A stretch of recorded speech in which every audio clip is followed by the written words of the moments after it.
Aquaman 2, la fin du DCU. Est-ce que c'est bien? Est-ce que c'est pas bien? Je vous spoil, c'est pas très très bien. C'est plutôt même la cata. Alors cette année, concernant DC, on a eu quand même Shazam 2. C'était bien nul. On a eu The Flash qui est... Je suis d'accord. The Flash, je ne le dirai jamais assez. The Flash, vraiment, je le considère comme étant un nanar génial. The Flash, c'est nul, mais c'est tellement nul que c'est génial. Et Aquaman 2, c'est pas bien du tout. C'est même très nul, mais il est ce que j'appellerais un nanar réjouissant. C'est-à-dire qu'il n'arrive pas à un niveau de The Flash, sur une échelle de The Flash à Thor 4, il est plus proche de The Flash, mais bon, il n'est pas aussi nanardesque que escompté, ce qui est un peu dommage. Ah non, mais The Flash, regardez The Flash. Hein.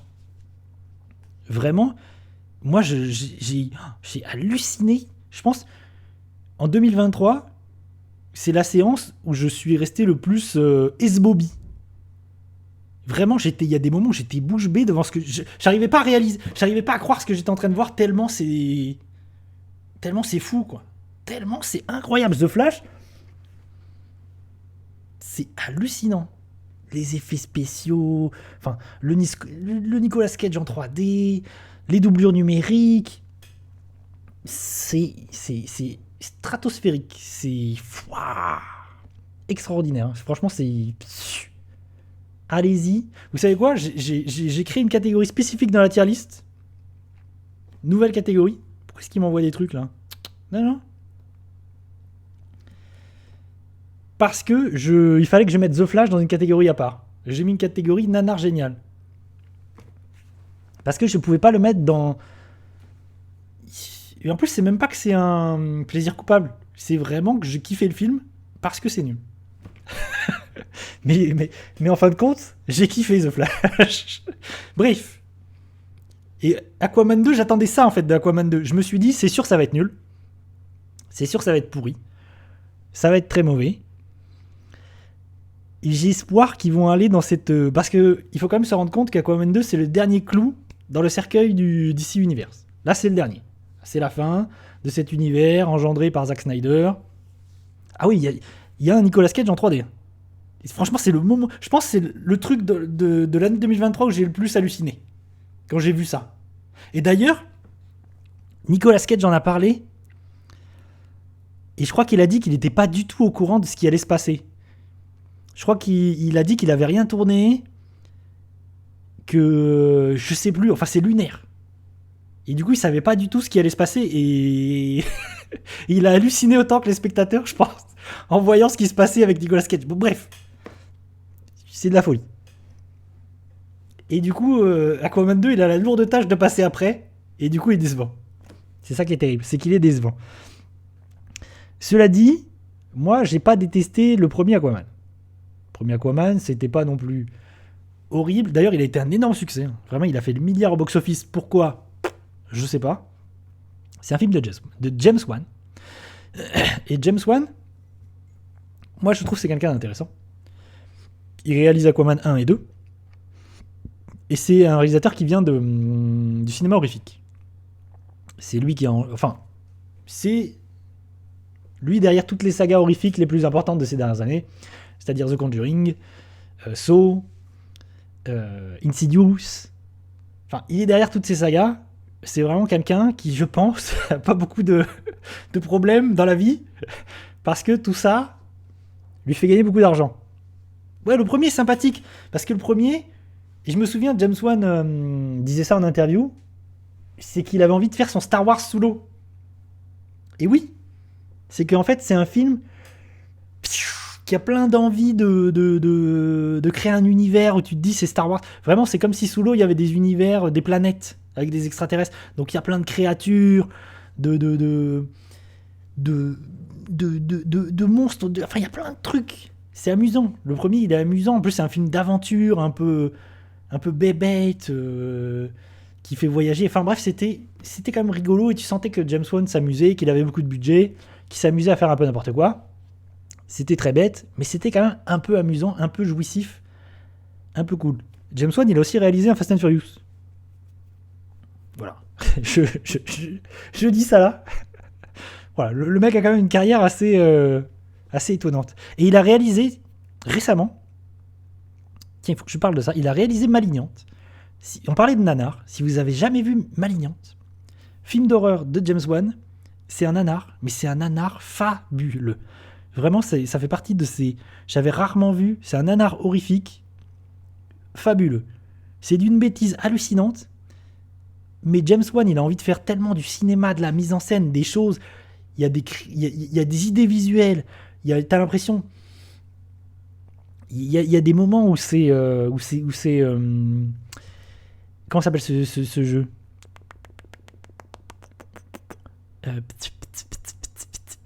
Bref.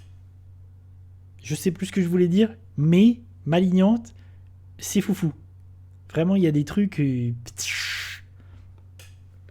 c'est assez hallucinant. J'ai digressé parce que j'étais en train de dire autre chose. Aquaman 2, c'est toujours James Wan.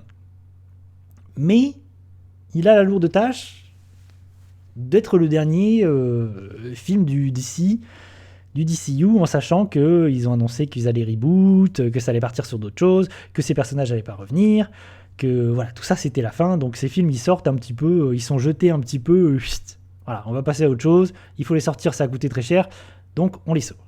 Shazam 2 c'était nul, The Flash c'est fabuleux, et Aquaman 2 il est dans un entre-deux. Mais il est pas désagréable. J'étais assez surpris au final de me dire c'est pas désagréable, c'est très très bête. Vraiment, ça raconte pas grand chose. Tu sens qu'il y a eu des problèmes, beaucoup de problèmes de production, notamment au sujet d'Amber Heard. Vraiment parce qu'il y a eu le procès, Amber Heard, Johnny Depp, machin. Donc elle est pas très très présente dans le film, même si elle est quand même là. Elle existe dans le film. Mais il y a un moment donné, on te l'éclipse. Elle est blessée, donc elle se retrouve alitée, donc elle disparaît du film, donc elle est pas là très longtemps. C'est un peu dommage. C'est un peu triste parce que je trouve que c'était un personnage cool et intéressant et c'est dommage de l'éclipser un peu. Et oui, il est sorti, mais tout le monde avait oublié qu'Aquaman 2 sortait, ouais. Et je pense qu'en plus, il a bidé. Comme The Marvels chez Marvel. Vraiment, je pense qu'il est passé sous les radars. En fait, plus personne n'en a rien à foutre de cet univers-là. C'est ça le truc. C'est que plus personne s'intéresse à cet univers. Et je comprends, c'est compréhensible en même temps. Vu les films, c'est compréhensible. Et je saurais même plus raconter qu'est-ce que c'est l'histoire du film. Parce qu'en fait, c'est le méchant du premier qui revient pour se venger. Ah oui, il y a un truc rigolo. C'est que c'est le méchant du premier qui revient pour se venger. Et il va trouver un artefact au fond de l'océan maudit, une sorte d'artefact maudit, qui va lui octroyer des pouvoirs. Et il y a un truc rigolo, c'est quand il touche l'artefact, paf, il a des visions et il voit le Seigneur des Anneaux. ça, j'ai beaucoup aimé. Parce que vraiment, il touche l'artefact, il a des visions. Il voit Sauron, en fait. Il y a une sorte d'entité maléfique qui lui parle. Et il voit une sorte de truc, c'est Sauron. C'est une créature, une sorte de nécromancien, on sait pas trop, qui veut revenir à la vie. Et du coup, il va utiliser ce méchant pour revenir à la vie. Et c'est Black Manta, je crois. Je crois que c'est Black Manta, le méchant. Et du coup, ce méchant, quand il obtient cet artefact, qui est une sorte de lance, je crois. Une sorte de trident, d'ailleurs. C'est une sorte de trident, je crois. Et ça va le faire passer un peu, le faire basculer encore plus du côté obscur qu'il n'était déjà. Ça devient un petit peu Gollum. Et il va vouloir tuer Aquaman, je crois. Je crois qu'il veut tuer, il veut se venger, il veut tuer Aquaman, prendre le pouvoir, ce genre de choses. C'est très bête, hein. Le film est très bête et méchant. Et du coup, on retrouve Jason Momoa qui joue Aquaman, qui doit faire appel à son frère. Son frère, qui est joué par... qui est l'acteur qui joue son frère, là? C'est... Ah oui, Patrick Wilson. Patrick Wilson. Du coup, son frère qui a été emprisonné à la fin du premier. Du coup, il va le chercher en prison et il y a une sorte de buddy movie avec son frère qui, du coup, était méchant. Enfin, était... je crois qu'il est méchant dans le premier. Du coup, c'est un peu Loki. Voilà. Patrick Wilson, c'est un peu Loki. D'ailleurs, il y a une blague autour de ça dans le film qui m'a fait plutôt rire. Il y a des trucs qui m'ont fait rire dans le film. C'est-à-dire qu'il y a des moments où il y a des blagues qui sont références à d'autres films. Il y a littéralement Jason Momoa qui traite du coup son frère de Loki, qui parle de la prison d'Azkaban.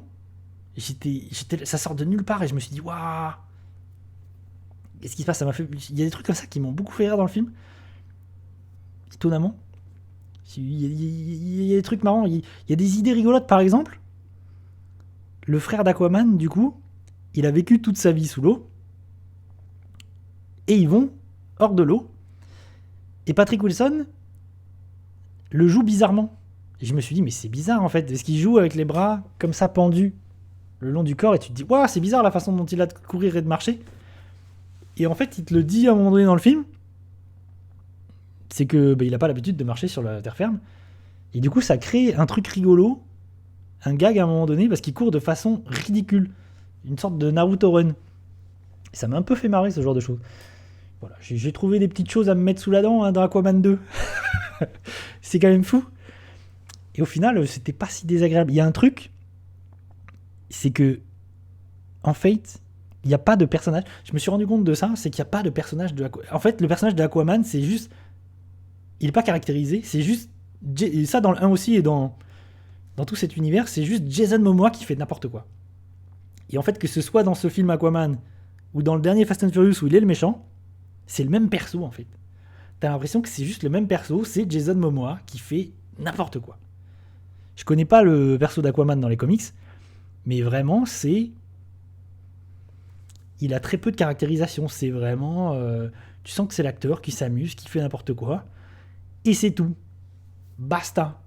Il est écrit vraiment comme un gros beauf, un peu brut de décoffrage, vraiment bête et méchant. Et puis c'est tout, quoi. Et il s'amuse à jouer ça de façon. en faisant juste n'importe quoi. Du coup, c'est un peu rigolo. À savoir que, apparemment, Jason Momoa, c'est pas un mec très cool. Moi, je l'aimais bien en tant qu'acteur parce que Game of Thrones et que j'aime beaucoup Game of Thrones. Mais apparemment, sur le tournage d'Aquaman 2, il a fait des choses un peu dégueulasses, notamment envers Amber Heard, alors qu'elle était en plein procès avec Johnny Depp. Donc, je pourrais que ce soit pas un mec très très cool. Bref. Qu'est-ce que. C'est quand même un film un peu réjouissant. Je sais plus combien j'ai mis au film. Il faut quand même se check. J'ai mis combien à ce Aquaman 2 ? J'ai mis 2, non ? Je crois que j'ai mis 2 sur 5. Ce qui veut dire c'est nul, mais c'est pas si mauvais qu'on aurait pu s'y attendre. Finalement, je pense que ce diptyque Aquaman 1 et 2 est un peu sympathique. Il y a des trucs un peu sympathiques dans le film. C'est ça que j'avais envie de dire en fait. C'est que je parlais de Rebel Moon tout à l'heure. Et dans Rebel Moon, pour moi, il n'y a rien qui m'a. Il n'y a rien qui m'a plu, il n'y a pas de créatures, d'univers, de monstres, de trucs où il se passait quelque chose, je me suis dit, où ça m'a amusé, où ça m'a vendu du rêve. Alors là, dans Aquaman 2, il y a des trucs comme ça. Il y a des moments où il se passe quelque chose visuellement, où tu sens qu'il y a des artistes qui ont taffé sur des designs, des machins, des trucs. Par exemple, Aquaman, il va chercher son frère dans une prison au milieu du désert et tout. Tu sens qu'il y a des designs qui ont été pensés. Il y a des soldats qui sont là sur des créatures cheloues. Tout ça est cool. Vraiment, tout ça, j'ai aimé cet aspect de créatures, de bestioles. Tu vois, il est reclus là dans une prison, on lui donne pas d'eau. Donc il est tout desséché. Il y a ces créatures, espèces d'insectoïdes, tout ça. Vraiment, ça, c'était très très cool. Tout ce passage là dans le désert où ils se font poursuivre et tout. En plus, c'est des créatures un peu dégueu, un peu horribles. Et ça m'a plu. En fait, tout cet univers, tu sens que James Wan, il s'amuse à montrer des créatures, des machins, des poulpes. Il y a un moment donné, ils vont dans une espèce de jungle, il y a des trucs géants, des insectes géants. Enfin, il y a tout un univers comme ça, où moi, ça me plaît. Ça, je me suis amusé et je m'amuse. Dans le 1, je me souviens, il y avait une sorte de poulpe géant qui faisait de la musique et tout. Enfin, il y a plein de trucs comme ça. Il y a des hippocampes et tout. Il y a des trucs comme ça qui sont rigolos. Tu sens que c'est... Le James Wan s'amuse avec cet univers marin. Et par contre, il y a un truc qui est problématique avec tous ces films qui se déroulent sous l'eau. C'est que maintenant, on est obligé de comparer avec Avatar 2. Il y a Avatar 2 qui est sorti en fin d'année 2022. Et que tous ces films, ils sont ringardisés de ouf. Que ce soit La Petite Sirène, La Petite Sirène, le remake live. Que ce soit Black Panther 2, qui aussi se déroulait pas mal sous l'eau. Que ce soit Aquaman. C'est terrible à quel point tous ces films sont ringardisés.